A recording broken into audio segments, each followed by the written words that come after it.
I start by the name of Allah. I praise Allah and I humbly ask Allah to raise the rank of Prophet Muhammad and protect his nation from that which the Prophet fears for it.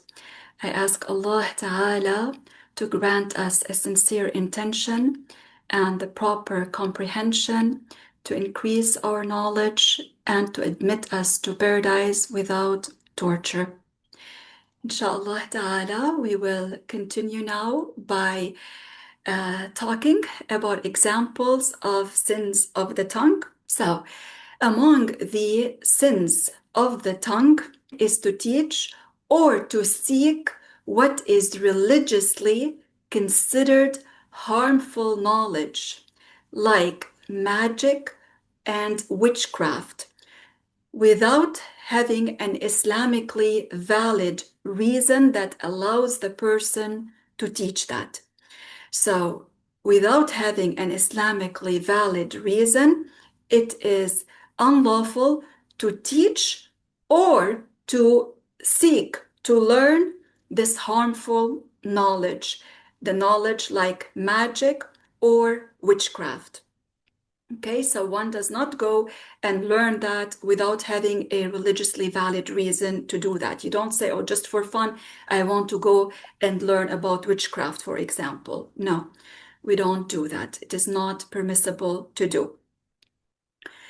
Also, among the sins of the tongue is to judge by other than the law of Allah and the rules of the religion that Allah Ta'ala revealed to his messenger. So we should follow then the Sharia, the law that was revealed by Allah to the messenger of Allah.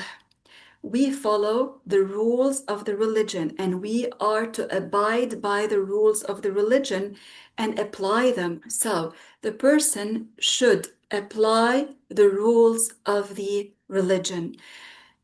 Not applying the rule of the religion, the rule that was revealed to Prophet Muhammad alayhi salam, not applying that and rather applying another rule is an enormous sin.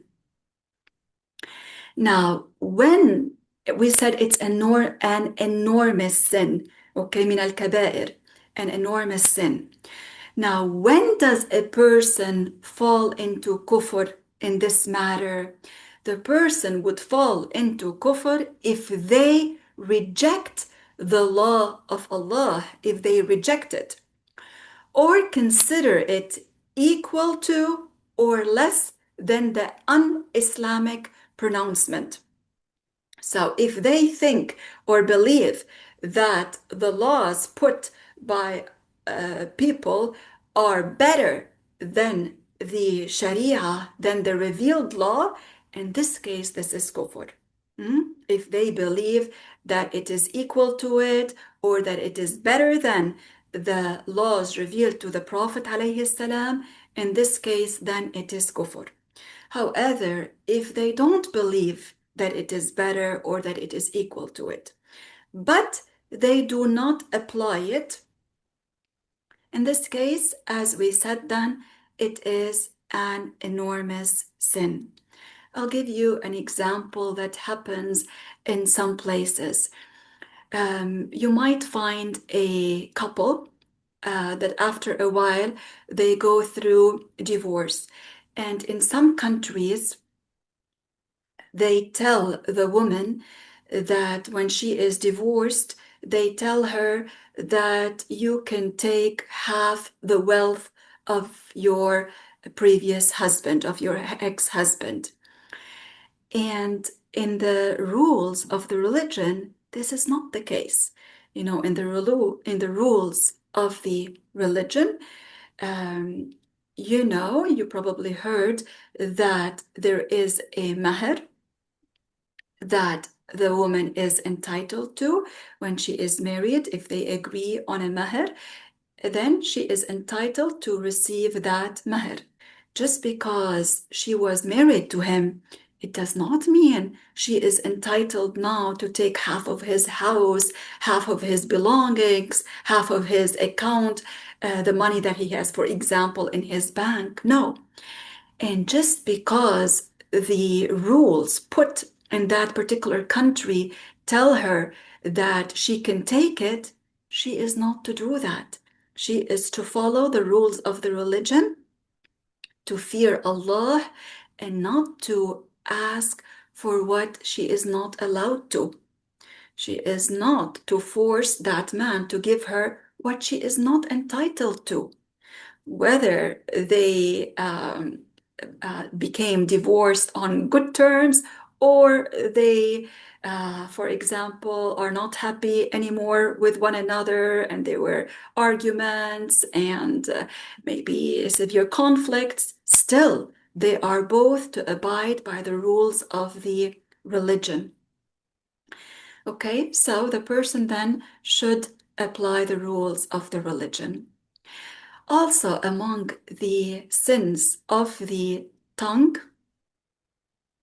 is to wail, which means loudly eulogizing the deceased and enumerating their good qualities, such as to say, wa kathah, or to lament, that is to scream voluntarily in a way that reflects panic and impatience upon the death of a person. When a person that is dear to us dies, now, of course, many of us, we feel sorrow, we feel sadness, and we might cry. And yes, it is okay to cry. But what we are saying here is the person is not to do that in such a way that in screaming loudly and shouting in a way that reflects panic and impatience upon the death of the person. Okay, so yes, it is permissible to feel sadness. Yes, it is permissible to cry upon the death of a beloved person, a family member, for example. But we are not to do that in a way that the scholar said is to wail, or to do it in a way to scream voluntarily, such as to reflect panic or impatience upon the death of that person. Some people even start, hitting themselves, or some hit themselves on the face when doing that. No, we are not to do that. So the person is to be patient. Often things might happen unexpectedly. And even when they happen unexpectedly, we are still to be patient. We are still to be patient and abide by the rules of the religion. So in the past, some people used to do that, and some even used to hire, meaning to pay for a woman to come and do that, to scream loudly and hit herself upon the death of a person. So no, we are not to do that. And I will reiterate, yes, it is permissible to feel sadness and to cry. The Prophet ﷺ, before his death, all his children, except for his daughter Fatima, died. All his children died before him, except his daughter Fatima. She died 6 months after him. And when his son Ibrahim died, he was very young when he died, the Prophet ﷺ cried. Tears came down from his face, from his eyes. Tears came down from his eyes. So the companions saw that, and they said, "You too, O Messenger of Allah?" And he said, "Yes, this is mercy." So, some people say something, we don't say that. Some people say that, no, men don't cry. No, the Prophet ﷺ is the best of all men. He is the best of all men, of all creation of Allah. And it happened on more than one occasion that the Prophet ﷺ cried. I just mentioned to you one occasion, and there were others. other occasions when the Prophet alayhi salam cried. So, and the Prophet alayhi salam, he is, as we said, the best of all men, the most courageous, okay, the one with the best manners, with the highest manners, alayhi salatu wassalam. Also, among the sins of the tongue is to utter words that encourage one to do what is prohibited, what is sinful, such as saying to a person, go and kill or hit so and so unrightfully. Okay? This is, of course, not permissible. You know, some people might do that. They might be annoyed with a person, so they tell another one, go hit him, you know, unrightfully. And this is not permissible to do. You know, control yourself. Just because you are angry, he said something, it doesn't mean that you go and now hurt him unrightfully. We are not to do that. The one of us, we should control ourselves when we feel anger, okay?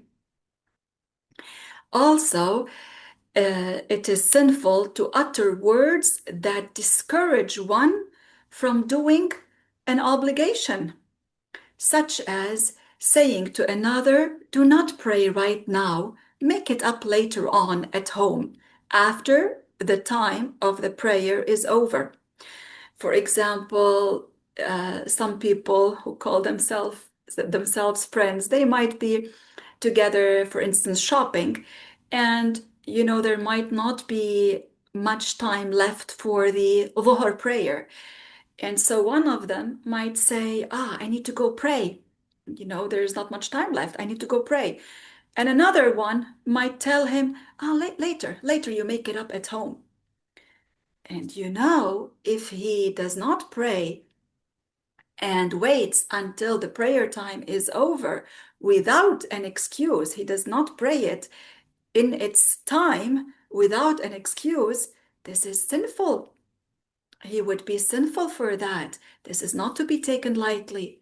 Yes, he should make it up later on if he did not do it, yes. But in the first place, he is to do it in its prescribed time and not leave out doing it without a religious reason for that, okay? So the reason why I said, you know, they call themselves friends, because a true friend wants for you what is good for you, what is good for you in your hereafter. This is the good friend, not the one who cares about himself and not about you. He is just with you, you know, to spend some time laughing and entertaining himself. But in reality, he is not concerned about what is good for your hereafter. No, good friends want for each other what is good for their hereafter. Also, among the sins of the tongue is to utter any words. To utter means to say any words which defame, dispraise, or dispute the truth of the religion of Islam. And such statements, such sayings, of course, are kufr statements, statements that belittle Islam, that dispraise Islam, defame Islam. Of course, in this case, it is kufr, okay? SubhanAllah, some people don't pay attention to that. And some people say learning the matters of the religion makes the person complicated. You know, in this case, they are degrading that, degrading learning the knowledge of the religion. And this is, of course, not allowed to do. Okay, dispraising learning the knowledge of the religion is not permissible to do. Dispraising the knowledge of the religion is kufr. So one should be careful. SubhanAllah, we've heard of cases where even family members discourage their own members of the family from learning the religious knowledge. Now, yes, we care about our family members, and yes, we want what is good for them. However, they are not to stop us from learning the religious knowledge. No, because we need to protect ourselves. We need to do what saves us in the hereafter. So we need to do that, and we should do that. And we tell them, in a proper way, in a lenient way, that this is something good to do and that they themselves need to do that. And if they discourage us and dispraise that, we are not to listen to that. We continue in our path seeking the religious knowledge till death, inshallah. Inshallah. Also, it is very important here to know that there are people who spread lies about some prophets, and some of them say things about the prophets which reach the level of kufr. Some people say about Prophet Yusuf alayhi salam that he wanted to fornicate, to commit sexual intercourse, unlawful sexual intercourse with a woman. And this claim about Prophet Yusuf is kufr. This does not befit to be said about the prophets of Allah. Fornication is an enormous sin. It's among al-kaba'ir. It's an enormous sin. And of course, you know and you have learned that the prophets are protected from committing kufr and from committing enormous sins such as fornication. This does not happen from prophets, not before prophethood and not after. So of course, Prophet Yusuf alayhi salam did not want to fornicate with that woman. Neither did he hesitate whether to do it or not. No, he did not even hesitate in this matter. SubhanAllah, what happens is that some people interpret verses of the Quran on their own, or they listen to people who are not knowledgeable in the religion but claim to be teaching Islamic knowledge. And this brings us back to what we mentioned at the beginning today before we started our class, and what we mentioned last time, that it is important to encourage others to attend the knowledge, the sessions of knowledge. Even if we have already heard that knowledge, we review our knowledge by hearing it again, and we intend to encourage by that others to attend the circles of knowledge as well. You know, probably, and you have seen, like I have seen, that on YouTube, for instance, there are videos in which a person mentions things that oppose the teachings of Islam, that oppose the teachings of Islam, yet they claim to be teaching the knowledge of the religion, and they have hundreds of thousands of people who have watched that video. And on the other hand, you see videos of Ahlus Sunnah who have only few followers or few people who are watching it. Subhanallah. So we should encourage the ones who are spreading the true knowledge, the knowledge of Ahl Sunnah wal Jama'ah, who are trustworthy and knowledgeable, not just because a person, has many followers. Also, among the sins of the tongue is to utter words that defame the Quran, that belittle the Quran, or to utter words which defame any matter widely known to be among the matters of the religion, Islam, okay? Such as the prayer, such as zakat, such as the call to the prayer, adhan, or ablution, wudu, and what is similar to that. So these matters are not for anyone to dispraise or to belittle or to make fun of. Okay, some people say, oh, we're just joking. No, these matters are not to be joked about. These matters have a high rank in the religion of Islam. The prayer or zakat or fasting or the call to the prayer adhan. So we are not to mock them, we are not to make fun of them, we are not to belittle them. Also, among the sins of the tongue is to refrain from commanding the obligatory or from forbidding the unlawful without an excuse. That is, if one is able to do so without having any fear that they will be inflicted with physical harm, for example, then they need to command the obligatory and forbid the unlawful. Okay? Nowadays, we see that the unlawful, the sins, are spreading more and more. Why is that? Because many people have stopped commanding the obligatory. Many people have stopped doing that. Many people might tell you, leave them, they do what they want. They tell you, they are free to do what they want. No, that's not the case. That is not the case. We are to command the obligatory. We want what is good for others and we want to command it. We do not want the sins to spread even more and more. So if I see a person committing a sin and I am able to stop them, then I need to do that. If I'm able to, I need to do that. Okay? I might do that by talking to them in a way that I think they might listen and stop committing that sin. Okay? I might do that maybe by taking away what they are doing, which is sinful. So it depends. All right? And I do it when I am able to.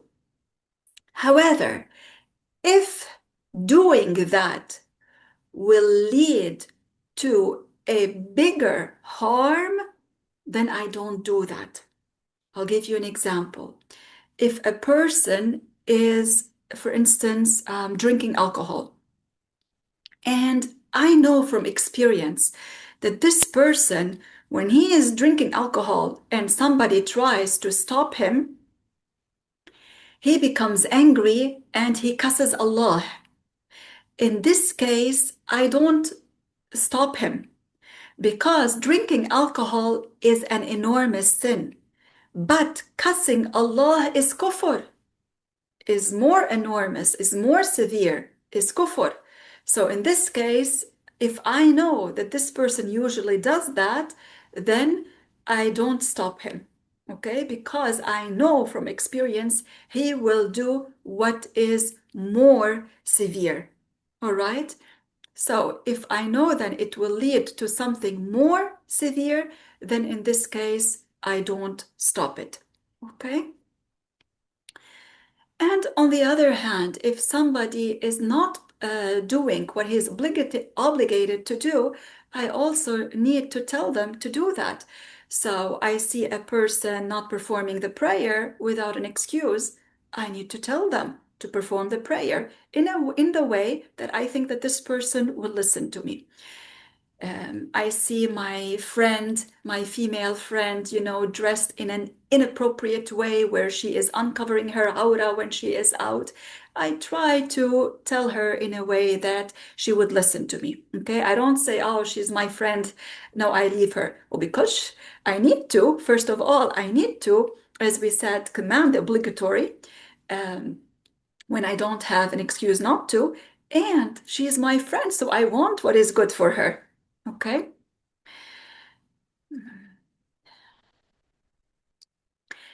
Now, unfortunately, the time will be up soon, and there are a few more matters that I wanted to mention. Inshallah ta'ala, we will mention them in our next lesson. Before we end, I would like us to say tahleel together with a sincere intention. Lillah.